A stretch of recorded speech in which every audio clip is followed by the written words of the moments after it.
Nutrition in plants. So in the last lecture we have studied nutrition in plants. तो उसी में हमने क्या क्या देखा था? Let's do a very quick revision of that. So first of all we have seen nutrients and nutrition. मतलब दोनों के बेसिक डिफरेंस समझा था. तो जब हम फूड को इनटेक करते हैं, for the growth, for the repairing of cell of the body, so the mode in which we take the food inside the body, and it is used for the growth of the cell, for the rejuvenation of the cell, for the growth of the body. This process is called nutrition. तो उस process को हमने क्या बोला था? Nutrition. वहीं पे जो हम फूड लेते हैं, whatever food we are intaking, so we are taking suppose the plants are taking soil and water from the soil they take minerals and water. तो अब वो मिनरल्स क्या है? वही जो न्यूट्रिएंट्स उन्हें चाहिए, जैसे कि नाइट्रोजन, फॉस्फोरस, जिंक उनको चाहिए. So these were the nutrients and the mode of taking food is called nutrition. तो उसमें भी हमने देखा था कि one mode of nutrition was autotrophs. So auto means self. So those who are making their own food, तो जो भी अपने आप अपना स्वयं खाना बना रहे थे. Auto means self and trophs means nutrition, to nourish. So those who are making their own food was autotrophs, whereas if we talk about heterotrophs, so hetero means other. So those who are dependent on other for their food, so those are called heterotrophs. उनको हमने heterotrophs बोला था. वहीं पे autotrophs were those who are making their own food. हमने एक और चीज देखी थी, photosynthesis. So photosynthesis was a process in the sunlight. तो उसमें क्या चाहिए था हमें? एक तो sunlight. That's why sun was the ultimate source of energy. तो sunlight की need थी. Sunlight. There was a special type of pigment which was chlorophyll present in the leaves. That's why they look like a green, because it is a green pigment. और हमें water की जरूरत थी. Water and minerals जो कि हमारे soil से आ रहे थे. Water and minerals. And one more thing, that was CO2. तो CO2, वाटर, मिनरल्स के प्रेजेंस में, सनलाइट के प्रेजेंस में हमारी ग्रीन पिगमेंट थी जो लीफ के अंदर प्रेजेंट थी. जो लीव्स में हमारी ग्रीन पिगमेंट प्रेजेंट थी, वो क्या करते थे? सनलाइट को ट्रैप करता था. और वाटर जो रूट से आ रहे थे, ये पूरा एक पैसेज था, कंटिन्यूस पैसेज था, उसकी हेल्प से वाटर आ रहा था. और CO2 जो हमारे एनवायरमेंट में, एटमॉस्फेयर में प्रेजेंट है, उसकी हेल्प से, सबकी हेल्प से हमारा प्लांट फूड बना रहा था. उसी प्रोसेस को हमने फोटोसिंथेसिस कहा था. So now let's begin with the next topic, that is, have you observed some plants with deep red brown leaves, whether they carry out photosynthesis, yes or no? So leaves is written, let me cross it. So leaves is wrong. So have you observed some plant, मतलब basically कुछ plants की leaves हमारी deep red brown leaves भी होती है, तो क्या वो photosynthesis कैरी करते हैं कि नहीं? तो उससे पहले हमें ये पता है कि जो green pigment है, जो green color pigment है, chlorophyll, अगर वो present है तो sunlight को trap करेगा and they will perform photosynthesis. But now they are asking that the deep brown, violet color or brown color leaves, will they perform the photosynthesis, yes or no? Just before discussing this, we have to discuss one more point, that is iodine test. तो हमने last 6th standard में iodine test देखा है. तो iodine test में basically क्या होता है, पहले उसको समझते हैं. तो जैसे उससे पहले हमें पता होना चाहिए कि आयोडीन टेस्ट रिजल्ट क्या देता है. अगर स्टार्च या फिर कार्बो, हमने देखा था कि last time starch is also known as carbohydrates. तो इफ स्टार्च इज प्रेजेंट, अगर मेरे जिस पे भी मैं आयोडीन टेस्ट कर रही हूँ उसमें स्टार्च प्रेजेंट है, तो वो हमें ब्लू ब्लैक कलर देगा. The test will give blue black colour, dark blue colour या blue black colour. But do not have, if that it is not having any starch, अगर स्टार्च प्रेजेंट नहीं है तो हमें रेडिश ब्राउन कलर मिलेगा. तो इसी टेस्ट से हम ये पता कर लेंगे कि फोटोसिंथेसिस प्रोसेस इज पॉसिबल और फोटोसिंथेसिस हो रही है कि नहीं हो रही है. मतलब अगर स्टार्च है, इसका मतलब कार्बोहाइड्रेट्स है. कार्बोहाइड्रेट्स कब मिल रहे थे? जब फोटोसिंथेसिस प्रोसेस हो रही थी. तो अगर ब्लू ब्लैक कलर मिल गया तो yes, starch is present and the photosynthesis process is happening. So this is the result which we get from the iodine test. So let's begin how to perform this test. So first of all we are taking a beaker. अब हम beaker लेंगे, उसमें हमने leaf रखी. तो सबसे पहले हमने उसे बॉईल किया, बॉइलिंग वाटर में हमने उसे बॉईल किया। तो ये रीजन हमें पता होना चाहिए कि हमने लीफ को बॉइलिंग वाटर में क्यों बॉईल किया। तो हमें लीफ जो है हमें उसमें स्मूथ हो जाए, हमारी लीफ थोड़ी सी स्मूथ हो जाए, इस वजह से हमने लीफ को बॉईल किया। करेक्ट। सेकंड स्टेप में हमने उसको अल्कोहल में बॉईल किया। तो अल्कोहल कैन बी इथेनॉल और it can be also methanol. तो इथेनॉल और it can be methanol. So first of all, we will boil in the boiling water. Then the leaf will be boiled in a methanol or ethanol. Here we are taking suppose ethanol. तो ethanol में हमने उसको test tube में डाल के उसको boil किया. Now we are putting it down in the colored water. Coloured water. तो आपने एक चीज देखी होगी, यहाँ पर ग्रीन कलर है. इसको थोड़ा सा ठीक से सुनिएगा, लास्ट में क्वेश्चन इस पे. So here you can see this is the green colour, but when we are putting this leaf into the ethanol and then we are burning, हम इसको इथेनॉल में पुट करके जब उसको बर्न कर रहे हैं, so you can see the leaf colour is decolourised. And the third step is that we are putting leaf in the cold water. Now अब हमने इसको कोल्ड वाटर में रखा. अब क्या किया हमने, इस पे आयोडीन का ड्रॉप्स डाले. अगर आयोडीन के ड्रॉप्स डालने पे अभी हमने रिजल्ट देखा था कि अगर इस लीफ पे ब्लू ब्लैक कलर या फिर डार्क ब्लू कलर आ गया, that means starch is present, that means it was doing photosynthesis. So photosynthesis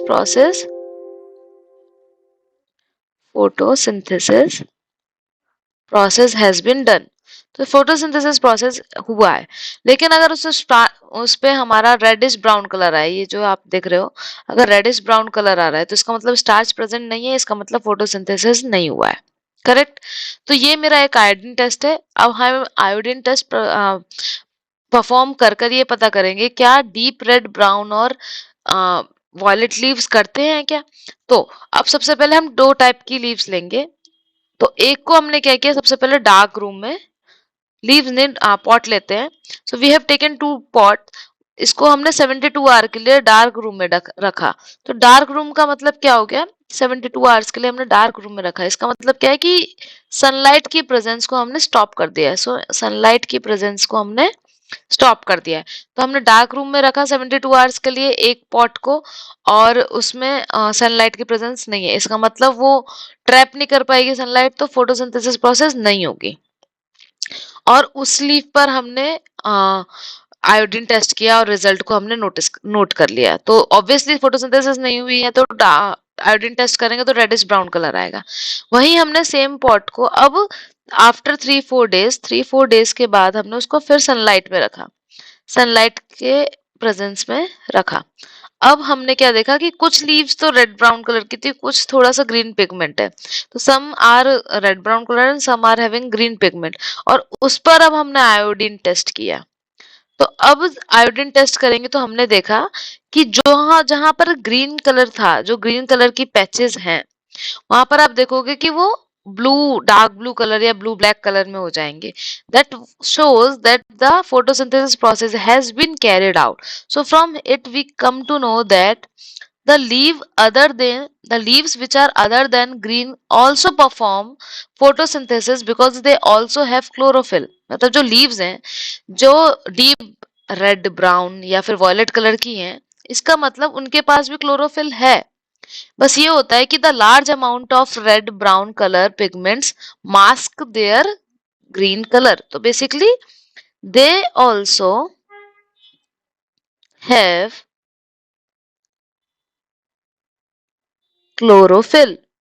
So these color also have chlorophyll, but the large amount of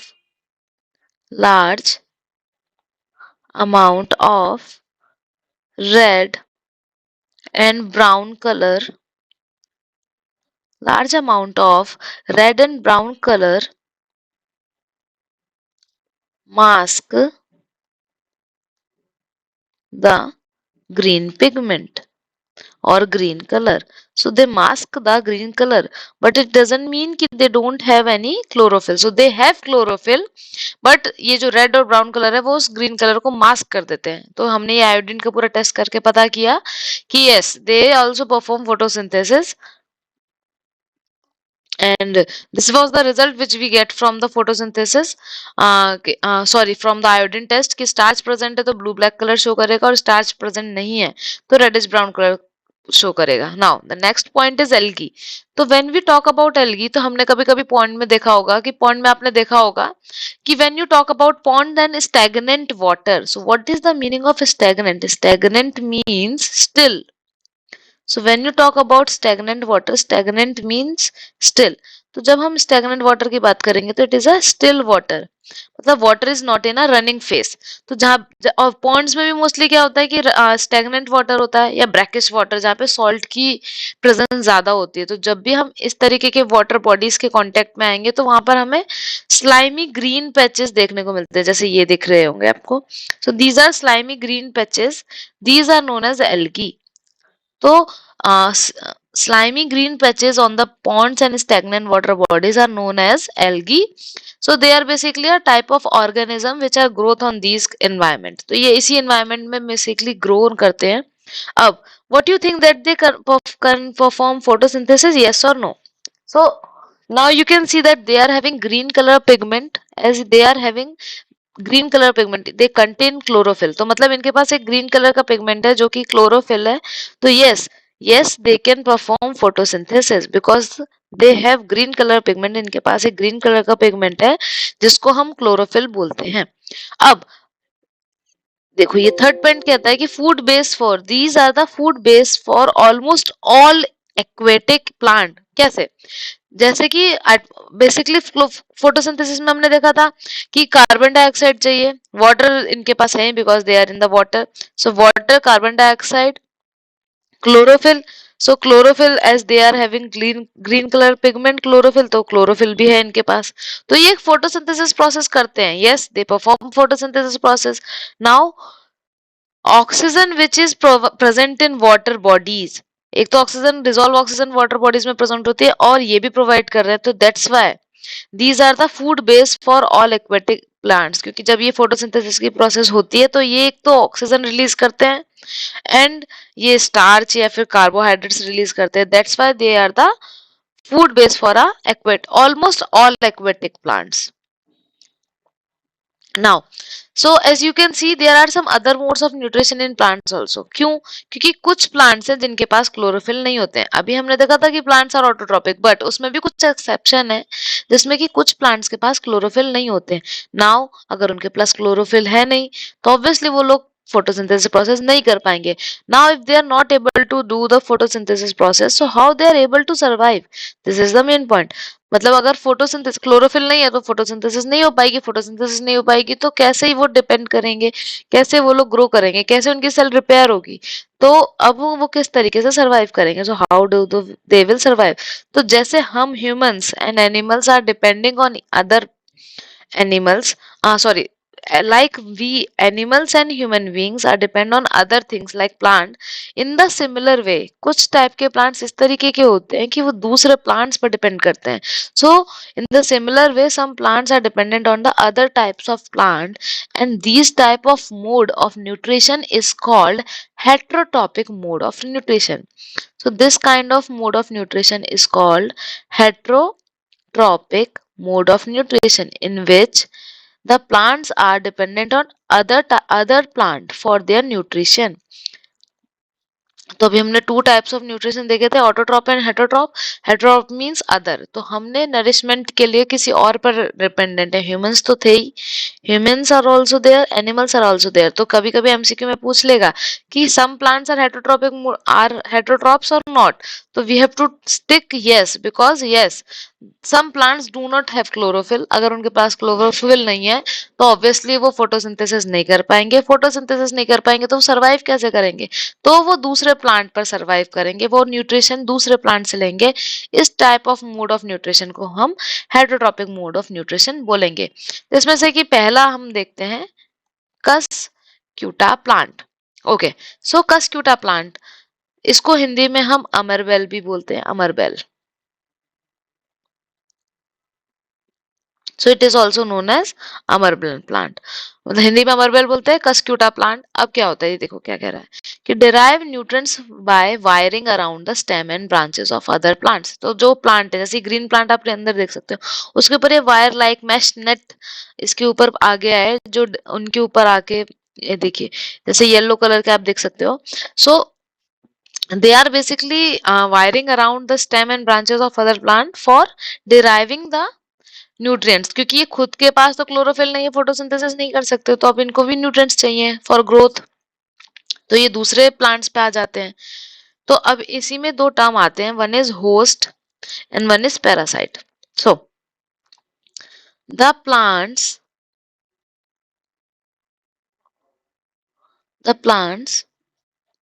on which it climbs, on which it climbs, जैसे मैंने आपको घर पे party दी तो I am the host, क्योंकि मैं आपको party दे रही हूँ तो ऑब्वियसली पिज्जा और कोल्ड ड्रिंक का पे मेरे को ही करना है, क्योंकि I am hosting the party. So यही क्या हो रहा है, जो ग्रीन प्लांट्स हैं उनके ऊपर ये क्लाइम कर रहे हैं। सो दे आर प्रोवाइडिंग, वो खुद के लिए बना रहे थे, और they are providing their nutrients, they are sharing their nutrients, that's why they are host.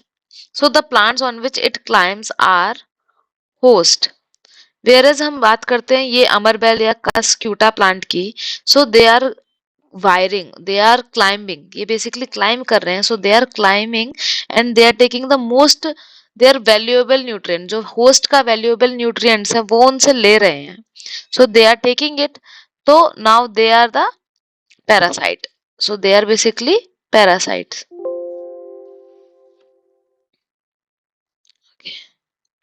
So how we will write it?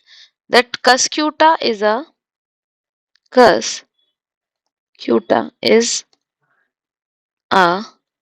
parasite. So for example, you will always write cuscuta plant because it climbs, क्योंकि ये climb कर रहा है, because it climbs on the trees for nutrients. तो nutrients के लिए ये दूसरे प्लांट पर क्लाइम करता है, that's why it is a parasite. So cuscuta plant is a parasite plant because it climbs and it takes the nutrient. तो ये एक तरीके का हेटेरोट्रॉपिक मोड ही हो गया, क्योंकि खुद से तो नहीं बना रहे, दूसरे प्लांट से डिराइव कर रहे हैं। सो व्हाट यू थिंक कि there can be another type of mode of nutrition, yes और नो? सो इसमें हमने देखा कि they are deriving nutrients from the plant. Now some plants are of different kind that they derive the nutrients from the insects. Some plants which derive the nutrients from the insects, they are insect eating plant, so they are called insect eating plants, and such kind of plants are called insectivorous plants. So those plants eat insect, ये basically ये insect को ईट करते हैं और उनका nutrients को ये लोग डिराइव करते हैं, मतलब उनसे न्यूट्रिएंट्स ले रहे हैं। पहले वाले में क्या देखा था हमने, वो प्लांट दूसरे प्लांट से न्यूट्रिएंट्स ले रहे हैं। तो इंसेक्टिवोरस प्लांट, इसका मतलब इनके पास भी क्लोरोफिल नहीं है, इसलिए तो वो दूसरे पे डिपेंडेंट है, क्योंकि क्लोरोफिल होता तो फोटोसिंथेसिस कर ही लेते। So now these are also an heterotropic mode of nutrition because they are taking nutrients from the insect. So they are eating insects and they are taking nutrients from them. So this kind of plant is called insectivorous plant. तो ये example है, जैसे ये हमारा insectivorous plant का example है, जैसे हम pitcher plant बोलते हैं। So this is pitcher plant and this one is sundew. So this plant is pitcher plant and this one is sundew plants. So let's figure out how they work. So you can see this pitcher plant. तो मैंने एक particular leave से एक picture, तो basically first of all you will see कि ये जो इनका जग लाइक स्ट्रक्चर है, ये देखो ये पिक्चर प्लांट है, तो ये देखो आप, ये एक जग लाइक स्ट्रक्चर है जिसमें कि ये इसका लिड है। So these are the modified leaf. These are the modified part of leaf. So these are modified part of leaf. तो जो लेड है ये हमारी lid, these are the modified part of leaf. ये क्या है, एपेक्स है, the apex of the leaf, मतलब ऊपर का जो पार्ट है ये ओपन भी हो सकता है और क्लोज भी हो सकता है। तो क्या होता है, ये ऐसे ओपन रहता है और सपोज एक इंसेक्ट इस पे आकर बैठ जाता है, ड्राइंग इतनी अच्छी नहीं है, सपोज इसे इंसेक्ट समझ लो। सो ये जो एपेक्स है हमारा, ये ओपन रहता है और क्लोज भी होता है। तो इंसेक्ट इस पे आके बैठ गया, तो इंसेक्ट जब आके बैठता है तो ये क्लोज हो जाएगा। जब ये क्लोज हो जाता है, ये अपना माउथ को क्लोज कर देता है, तो इनके अंदर एक हेयर लाइक स्ट्रक्चर होता है। सो inside it there is a hair like structure which is in the downward direction. Basically they are directed into the downward direction. तो जो हेयर लाइक स्ट्रक्चर है वो डाउनवर्ड डायरेक्शन की तरफ इनको इंटेंगल करता है। और इनके पास एक डाइजेस्टिव ग्लैंड होती है जो कि डाइजेस्टिव जूस को सिक्रेट करती है। With the help of these digestive juices the pitcher plant digest the insect. Insect आया, इसको क्लोज किया, हेयर लाइक स्ट्रक्चर है जो कि इसको नीचे की तरफ डाउनवर्ड डायरेक्शन में डायरेक्ट करता है। नीचे की तरफ आ गए, ट्रैप हो गया। फिर डाइजेस्टिव ग्लैंड इनकी डाइजेस्टिव जूसेस को सीक्रेट करता है और with the help of digestive juices ये न्यूट्रिएंट्स को डिराइव कर लेते हैं from this insect. So this is also is a example of insectivorous plant and this is called pitcher plant. तो अब हम लिख लेते हैं थोड़ा बहुत इनके बारे में। That this pitcher plant is like is okay, let me take the another color. White will be good. So is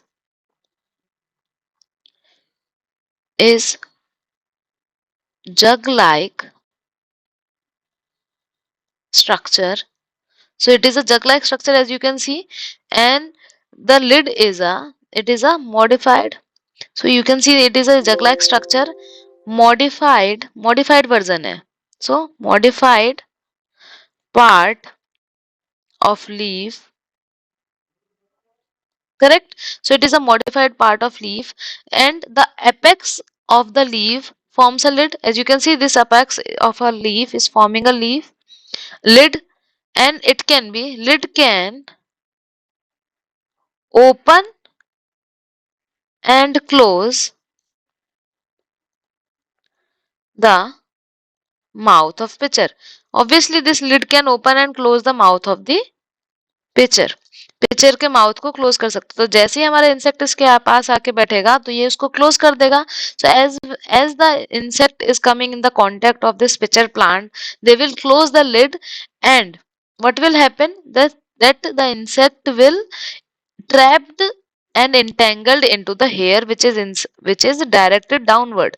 So insects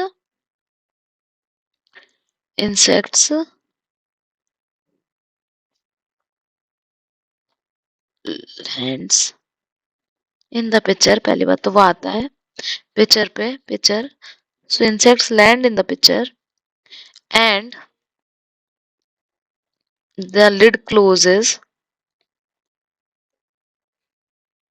and trapped trapped comma entangled trapped and entangled into the hair.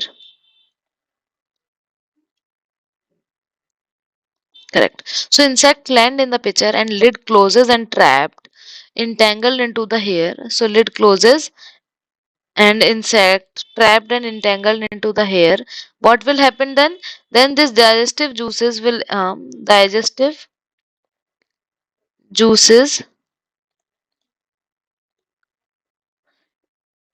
be secret out and derive nutrients from insects.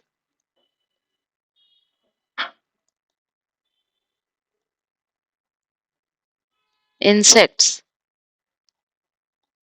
Okay, fine. So now we have discussed about pitcher plant that it's look like a jug-like structure, jug-like structure जैसा है ये। और जो इसका lid है वो open भी हो सकता है, close भी हो सकता है। तो when the insects come in the contact with pitcher, तो जब भी वो कांटेक्ट में आता है तो फिर ये जो हमारा लिड है वो क्लोज हो जाता है, and there is a hair like structure inside the picture plant, जो कि when when the lid is closed तो इंसेक्ट उसमें इंटेंगल हो जाता है और डाउनवर्ड डायरेक्शन में मूव करता है। और यहाँ पे जो डाइजेस्टिव ग्लैंड एरिया है वहां पर डाइजेस्टिव जूसेस सीक्रेट होते हैं, and they get the insect get digested and derive the nutrients from it. Fine. So we have discussed about the test, that how we perform the iodine test. That if there will be starch तो वो blue black colour show करेगा, और starch नहीं है तो reddish brown colour show करेगा। वहीं पे हमने देखा था कि अगर लीव्स का colour deep brown, deep red या फिर वॉलेट कलर होता है तो it will also perform photosynthesis because it also contain some amount of chlorophyll. But जो रेड और ब्राउन कलर होता है वो उसके ऊपर लार्ज अमाउंट में होता है, इसलिए वो उसके ऊपर मास्क कर देता है। So there is no problem in performing the photosynthesis. फिर हमने देखा था कि जहां पर भी स्टेगनेंट वाटर या फिर ब्रैकिश वाटर होगा तो वहां पर हमारा कुछ ग्रीन पिगमेंट और slimy patches, green patches organism देखे जाते हैं। We just known as, then these are known as algae. So they are having a green pigment with them, तो they also perform the photosynthesis process, और वो photosynthesis करते हैं और oxygen को रिलीज करते हैं। तो इसी वजह से इनको हम food base for aquatic plants भी देखते हैं उस तरीके से। वहीं पे कुछ प्लांट्स होते हैं जिनके पास क्लोरोफिल नहीं होता, तो वो कैसे सरवाइव करते हैं, वो दूसरों पे डिपेंड करके सरवाइव करते हैं। And when organism is depending on another plant or another organism, then this kind of mode of nutrition is heterotrophic mode of nutrition। तो उसमें भी हमने देखा था कि अमर बेल था, तो जिस पर वो डिपेंड करता है that is called host. And जो डिपेंड कर रहा है, जैसे कस क्यूटा प्लांट डिपेंड कर रहा था, तो वो पैरासाइट हो जाएगा। वहीं पे हमने देखा था कि जो इंसेक्ट को फीड करते हैं, they are basically dependent on insects, that they are eating insect and they are taking in nutrients from them. Such kind of plants are called insectivorous plants. In the end, I want to give you two questions. So these are the questions of the day. During first one is, during starch test, why leaf is boiled in alcohol for a short time? मतलब हमने देखा था कि alcohol can be a methanol और ethanol, so उसमें हमने क्यों थोड़ी देर के लिए उसको बॉईल किया था, ऐसा क्या रीजन है जो हमने इसको बॉईल किया था, उसका एक आंसर बताइए। और जैसे हमने पैरासिटिक प्लांट्स देखे जो कि कस्क्यूटा प्लांट था जिसमें होस्ट और पैरासाइट थे, वैसे क्या पैरासिटिक एनिमल्स भी होते हैं? अगर होते हैं तो कुछ एग्जांपल्स होते होंगे, तो आप उनका नाम बताइएगा। So do feel and please write the answers in the comment, it will also boost up your confidence.